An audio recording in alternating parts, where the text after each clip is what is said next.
Welcome back to the Takeout. You saw it. Kevin McCarthy walked over to the family table and joined us with Robert Costa. I want to ask you a real quick question, Mr. Do I Speaker. get food with it? It's called the Takeout. Not today. You'll have to come back. What I'll do? False advertising. I'm going to take my tie. There you go. See? I didn't know that. I wore the tie out of respect for you. And I appreciate the respect. Show. Yeah, I respect. We're also trying to filibuster because you know what I'm going to ask you about. Oh, no. What are you going to ask me about? Boehner, when he was speaking about Pete's Diner, what was your favorite spot? Who was a better speaker, Mike Johnson or you?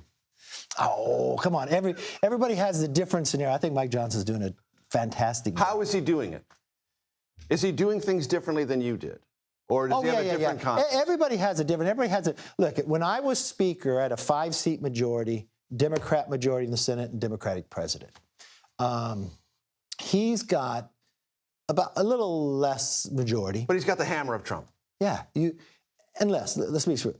Trump is more than a president, right? He's also the cabinet members. He's the Speaker. I mean, Trump coming down and telling all the different factions, the SALT, you're done. You got enough. Freedom Caucus, knock it off. They're all saying, I'm not voting for it. They vote for it. Because Trump is literally stronger than he's ever been in the Republican Party than he is right now. Robert? But what's the peril of that, right? If you have so much power and nobody confronts you, then you are at risk. Is there any danger to that? Well, sure. There's always danger to that, right? Look, the way I would always work with the president, I think he'd call different ideas. I always asked him this, and it never said, you don't go and just say no, then you say, what do you want to achieve? Now the difference is, it's only the second time in American history you had somebody become president, go away and come back. He's got the Malcolm Gladwell 10,000 hours. He knows the job. He thought about this job for 4 years. What he really needs, too, is somebody, what are other ways to do it, right? And give him those other options, because he wants things moving, because he knows he's got a short time period. When he says he's going to run for a third term, that's just to troll you. And it also makes him not a lame duck to people's mind. But he always wants something happening. Creates that aura of uncertainty, even though there isn't any uncertainty. Yeah. I was listening to Ken Martin, your conversation with him. My big question for the Democrats, and if Republicans are watching it, is the party Ken Martin's party? Is it kind of the Amy Klobuchar Democrat, or is it Senator Bernie Sanders getting 35,000 people in your home state of California, 20,000 people in Utah? Sanders, a movement politician, Ken Martin, a traditional Democrat from the upper Midwest.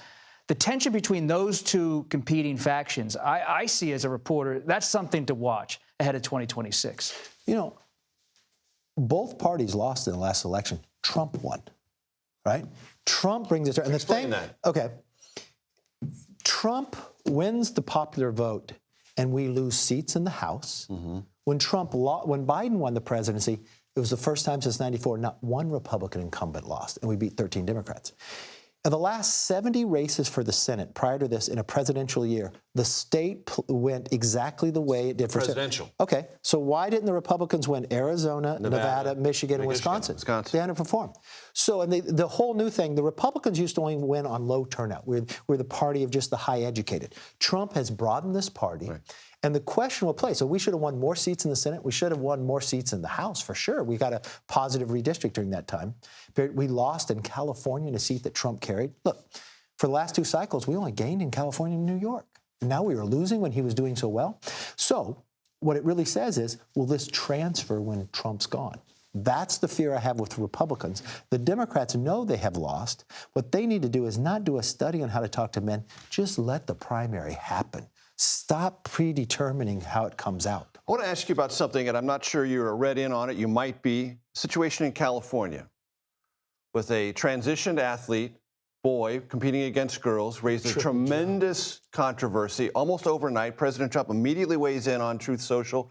California Scholastic Federation changes its policy, allows more girls to compete. Talk to me about that issue broadly. How does it play? What do you see? It's an 85-15 issue. And It's not a Republican and Democrat. Because it's all about fairness. You could go to the most liberal Democrat that is a woman, that is an athlete, and they literally see it. And what's interesting to me, I had an eye-opener. Get ticked off by it. Yeah, we had a hearing about this, right? And I thought it just happens at this, maybe it's only happened at Penn and the college swimming. No, it's happening at elementary. I was shocked by the girls that came in. This one. You don't think there's any exaggeration there? No. I thought before. It wouldn't be an 85-15 issue if there was, right? No. But I listen to this young girl. volleyball. You don't even think of the differences. A boy's thing at volleyball, the net's higher than. She's trying to compete to go for college, comes in, he just crashes, hits on her head. Just running, a triple jump. This boy would have never won against any of the other boys, and now he gets to go compete against the girls. Fairness is the most powerful word, I think, in America, and this just goes against the core of it. And this is where Trump is so strong. Because look at Gavin Newsom. They lose the House, and so he brings in all the Republicans for a podcast. You know, I understand you about this transgender thing. So when he had a moment when he said on the podcast he's going to do something about it, no, he wouldn't. This is where Trump, and this is why Trump transcends other people in the party. He means what he says and says what he means, because he simply said this is not right. And he won't sit back and say, oh, California has to do something. He uses his power to change it. Tell my audience, as you look at the Senate consideration of the Trump bill, who do you circle? Who are the senators to watch? Is it Josh Hawley? Is it Ron Johnson? Is it Rand Paul? Who are the people to watch as genuine indicators that the White House might have to do something, intervene, change the politics? It's going to pass. I know it's going to pass. Reconciliation bills always pass. And it will pass. There's an inevitability in to July. it. But who to watch? Well, you're going to watch Ron Johnson. Rand Paul, he's too much of an outsider and never finds a way to get to yes. So you discount him, right? Okay. You don't need him. Those that raise an issue but don't sit there and say they can never get there, they'll get their point. They'll get there. We've got a debt problem that's very serious. But you also have to understand, this is reconciliation. You can't do debt. When they sit there and say, well, you didn't do Doge. You can't do Doge. You got to do mandatory, right? And this is where you explain this to Elon. And the way they should have done Doge. Who's down on it right now? Yeah, but okay, I know. But he doesn't understand. The way they should have done Doge, they should have treated like we did a BRAC, right? They should have just Base put those realignment and closure. That's one of those acronyms, you know, I try to correct people. But that's why you know so much. Exactly. Kevin McCarthy, great to have you at the family table. Robert Costa, you're always welcome here.